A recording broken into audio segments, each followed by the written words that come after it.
And then also I looked it up. Hit that Google stat right there. Of all fathers who take paternity tests, about 32% are not the biological father. But remember, this is 1 in 3 men who have a reason to take a paternity test, not 1/3 of all men, which obviously is an important distinction to make. But yeah, I mean, that's still alarming. Yeah, that's pretty crazy. So my question is this, because I get this all the time. They say, oh, if you're there at the birth and you sign a birth certificate, you are on the hook, regardless of what happens. And we had a little bit of discussion prior to this.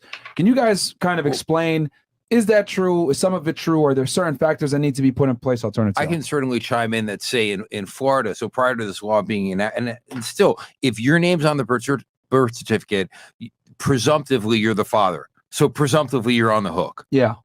So what if you find out after the fact that the child is not yours, but you sign that birth certificate in good faith thinking, oh, she loves me, it's my kid. And therein lies, like, how far along? Like, did you find this out 2 days or 15 years? Yeah. Because there's a lot of gray area there. Yeah. So what do you think? So what's the general, so it seems to me that the longer you stay in it, the worse off you are. Yes, because the longer you establish a bond with this child, the longer the child calls you dad and you're calling the child son. Yeah, if the kid's 10 years old and you're getting either divorced or separated, and now's not the time for the DNA test. Yeah. You want to get ahead of that. So like when the kid's born, right away, get the DNA test so that, you're supporting a kid that's biologically yours. Is there a punishment for the woman for doing that to the guy or no? Legally? Well, I mean, I guess technically they can only go back 2 years for retroactive child support. So, if it happens 5 years, you're not going to get 5 years of child support back. Just interestingly enough, she's talking about the dying declaration. You need to be careful with that because under the rules of evidence, those deathbed declarations are totally admissible. Oh, wow. Yeah.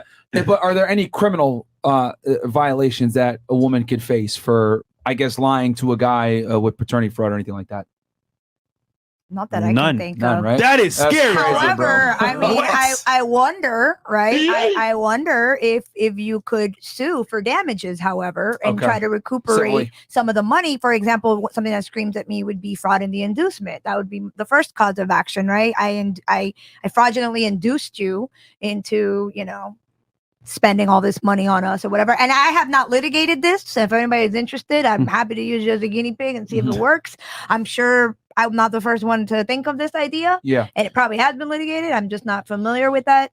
But I'm sure somewhere there's a pissed off enough guy that had enough money that went and hired a lawyer and said, I want to sue this woman for, having me spend all this money and it wasn't my child. But could you imagine the time, money, effort spent on a kid that's not yours? You gave your soul to this kid and kind of found out it's not your kid. I mean, I'll be pissed for too. $99.95 at CVS, you could have had that DNA test and just gotten ahead of it, Yeah. So to me, it seems for everyone that's watching this show, if you have a child, you need to do a DNA test. I mean, no matter what. I have no matter what. Yeah. I have clients that they'll get that letter. They get the letter from the state attorney's office. I know for me personally, like when I get letters, I'm not too worried unless it's the Florida Bar or the IRS. But the Department of Revenue, because you might be the father, that's going to get your attention. Yeah. So when you get that letter and you're getting dragged in, the defense is DNA test. I'm not the father. You do it then and there when you get that nasty letter. Yeah. Wait, hold on. I'm a little bit confused. So you get that letter, but how long would have elapsed between? Not very. Like the mother's going to file the case, and the next step is this DOR to send you a letter. So yeah, they right, but we don't know when she's gonna file it. She could file it like, you remember, so you could file, there's no statute of limitation except that you can only go back 2 years for retroactive child support, which if you think about it, then you could technically file on the 17th birthday of the child and still get 17, 16, right? Yeah. The last 2 years of child support. So, and if for those 16, 17 years you held yourself out as the father, I don't think you're going to be able to say, but it's not mine biologically. No. Yeah. And this is what I think he's trying to tell you guys. Like, you need to do the test as soon as possible, especially if you have any doubt. And if you don't have any doubt, I could see how this could be a very awkward situation and conversation and very uncomfortable. Yeah. But you could do it surreptitiously.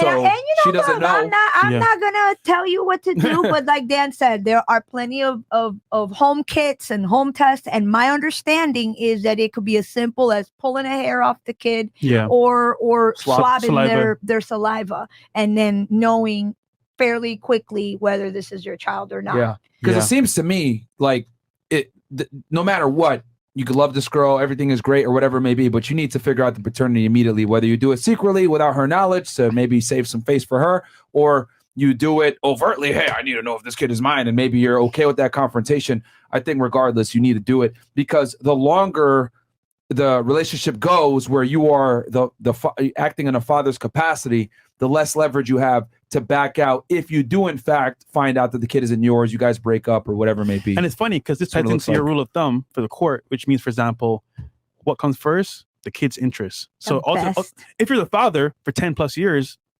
best interest is yours, dad. even longer if it's not biological, and it's Yeah. presumed. So, Yeah. The longer you hold yourself out, the more liability you have and exposure. You okay, have. let's say this. Let's say you are with the woman for 2 years and y'all break up, whatever it may be, right? For any reason. And then she files, like you said before, she files to get child support from you. Mm.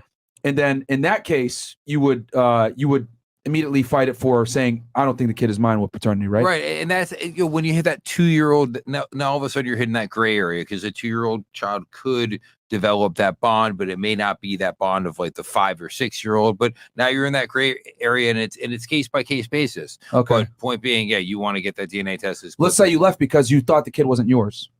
I mean, that's maybe one factor a court could consider in the totality of the circumstances. Gotcha. Yeah.